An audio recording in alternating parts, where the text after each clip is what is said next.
This is the opening shot of Hereditary that opens up depicting the tree hut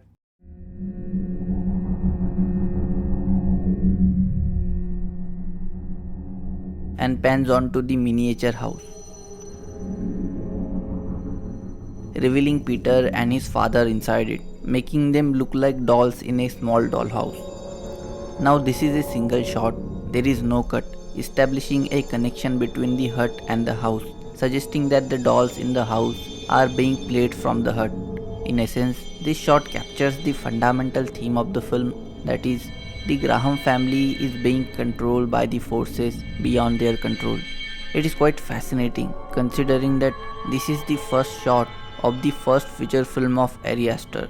And this is just one example out of many profound meticulousness that I have witnessed in Hereditary.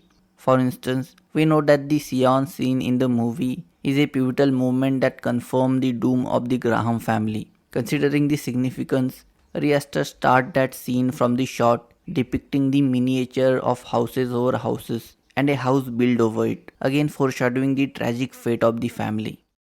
And it's not the meticulous detailing why I'm making this video. Detailing always serves as a cherry on the cake. But the reason I'm fascinated by the movie is because of the experience it offers, which is notably superior and distinct from majority of horror movies.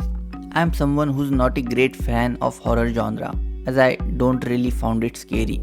But with Hereditary, it is a film which works even if you remove the horror part. I see it as a movie that depicts the eventual doom of the family, where the loss has done already on a level that can't be recovered. Though the intriguing part of the movie is that it makes you feel that you are not in control. On every turn, it shocks you, makes you wonder about its cause. I think that's the predominant reason behind the movie's success and its popularity. And that's what makes me curious to delve into the filmmaking of the film. So in this video, we are going to discuss the characterization, intercutting, and the narrative structure of the film, encapsulating the elements that makes Hereditary a modern horror classic.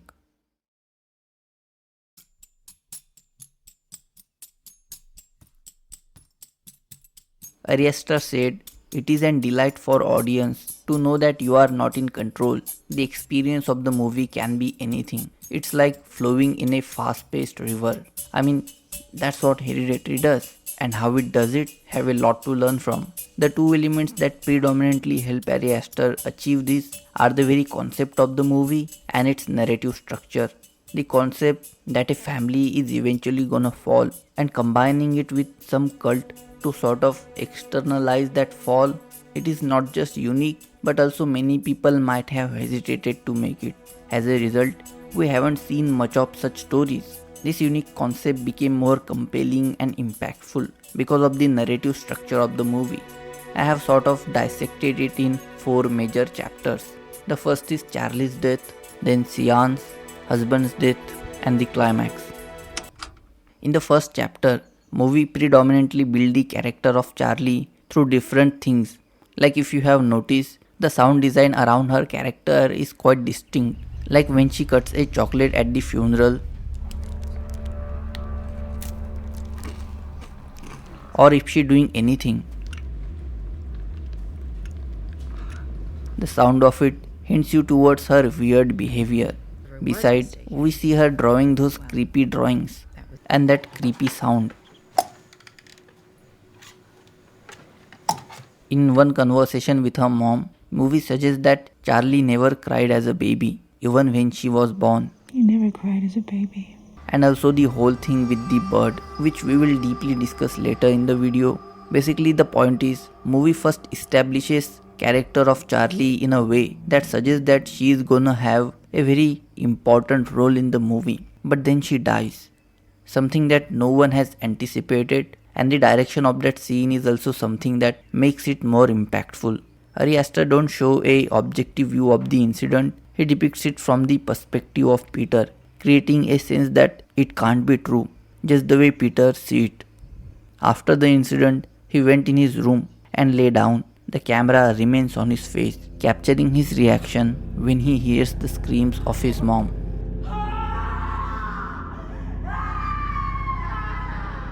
And after that, he shows us the shot of Charlie's head, covered in ants lying on floor, confirming the loss.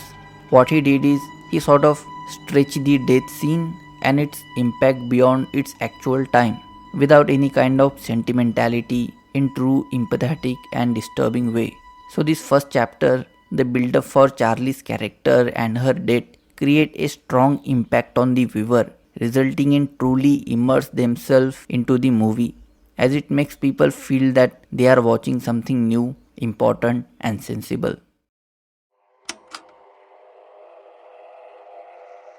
In this chapter, movie depicts how the cult uses the vulnerability of Annie alongside delving into the character exploration of Annie, Peter and Steve and their relationship dynamics. To audience who is first time watching the movie, this part feels like a gradual mystery hunt where they pay attention on character to know them better and bit by bit understand what's really happening.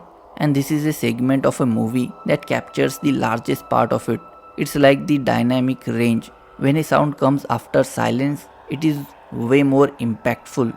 So this segment also serves in that sense. As a result, when movie takes off from the Sion scene, you feel the uncertainty and heightened tension thoroughly. This chapter is quite similar to the Charlie's chapter. Movie tells audience from the perspective of Annie that the lady she have been meeting with is her mom's friend and they have made Annie do the seance and something is happening. If she burns the diary, she will die and it will stop the process.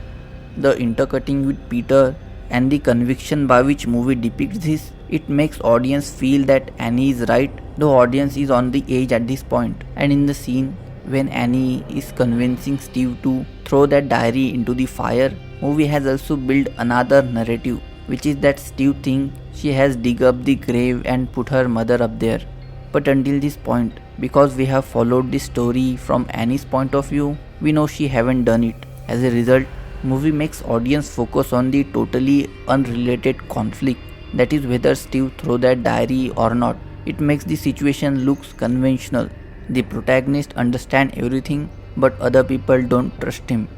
So this makes the situation more realistic and made people follow Annie's instinct that everything would be okay if Steve throw the diary. As he refuses, Annie went to throw it. Audience is tensed at that moment, but for Annie, whether she is gonna die or what. But movie again shocked audience by the death of Steve, something no one has anticipated.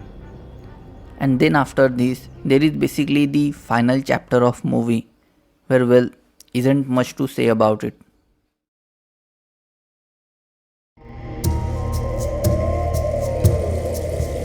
In Hereditary, if you remove the cult and their angle, it is basically a story of a family who has gone through and still going through a lot. The loss to a family has done to an extent where it is irreversible. Therefore, the doom of the family is eventual. I think the horror and the supernatural elements of the movie serves in order to externalize that whole process to make it vivid. Though, considering the core intent and theme of the movie, character exploration becomes pivotal for the depiction of essential family drama. This is the aspect I think that takes the movie out of the league from most of the horror movies, and it's the aspect which has fascinated me when I revisited the movie. So let's delve into the character exploration one by one, starting through the most important character, that is Annie. So this scene comes quite early in movie where the family returns from the funeral of Annie's mother and she says to Steve, Should I be sad? which were quite interesting because later in movie she sees her mom also gets scared when she sees the door of her mom's room is open Did you go to my mom's room? and says this. Sorry, I know it's irrational. No problem. Thank you. Basically, Annie is struggling through the grief of her mother's death but doesn't think that she would get the care from her family. That's why she goes to movies. Okay, well, I'm gonna go see a movie. At that community, Annie open up and talk about her family history. There, of course, in a way, movie gives information about how cult work, but it's also about the trauma Annie's been through because of her mother. There she also talk about that she don't think her family would be available now. They have been through a lot already. It tells us about Annie that she needs care but she don't think she will get, and because of this she also has a anger for other members of family. So this makes Annie a perfect person to do all that what she have done You gonna take your sister? unknowingly on behalf of the cult.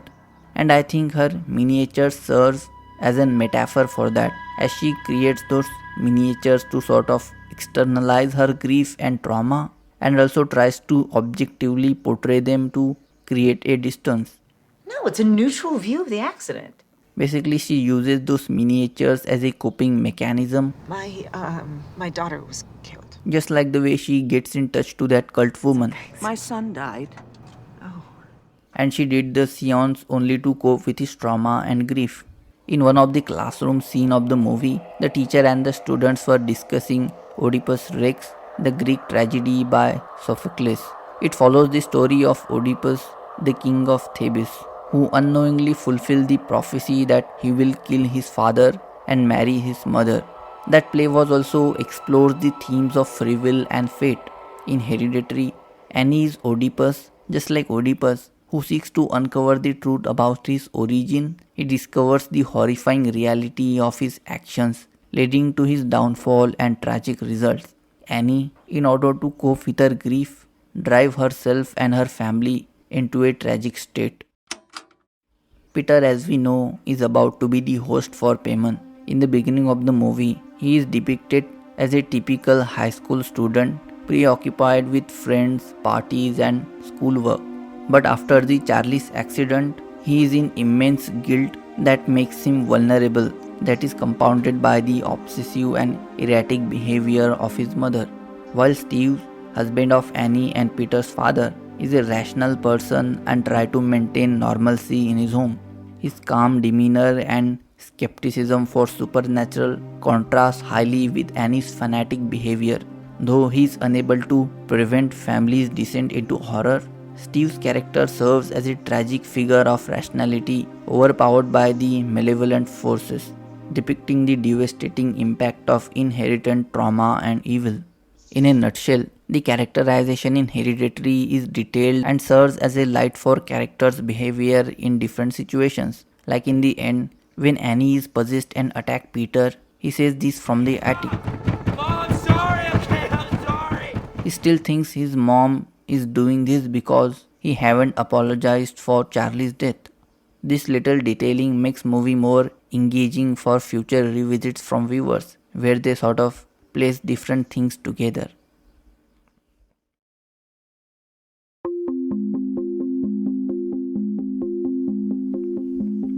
Have a look at this scene that comes quite early in the movie. Charlie, as always, playing with toys, creating something, and bird hit the window.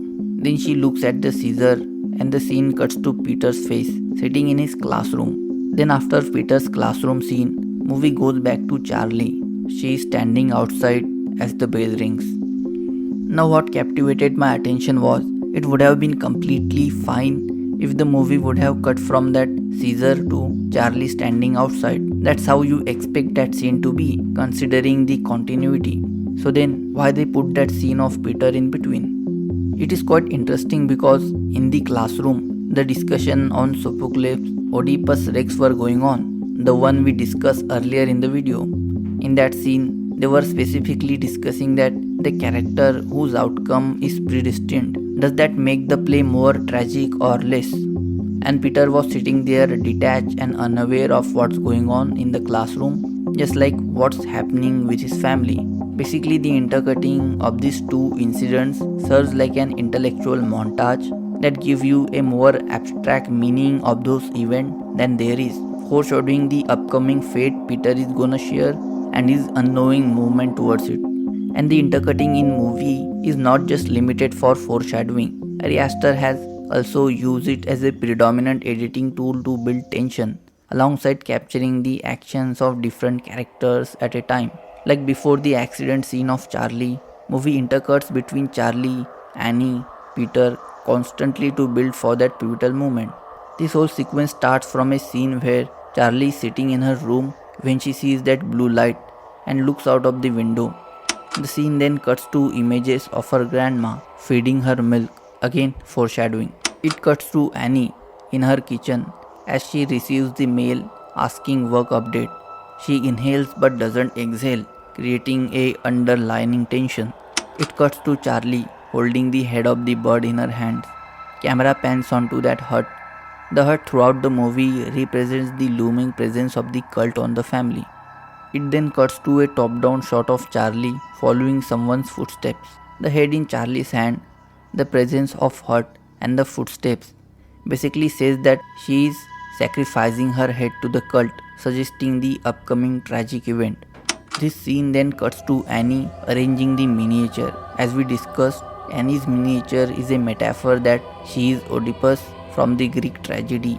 It becomes evident as Peter arrived there and she forced him to take Charlie with him to party. Then we see Charlie outside, looked at a old lady sitting in fire. Annie comes and sent her with Peter, and then at party, well, we all know what happened. This intercutting gives audience a sense that something is happening even though they don't know what, and also effectively depicts the role of different characters.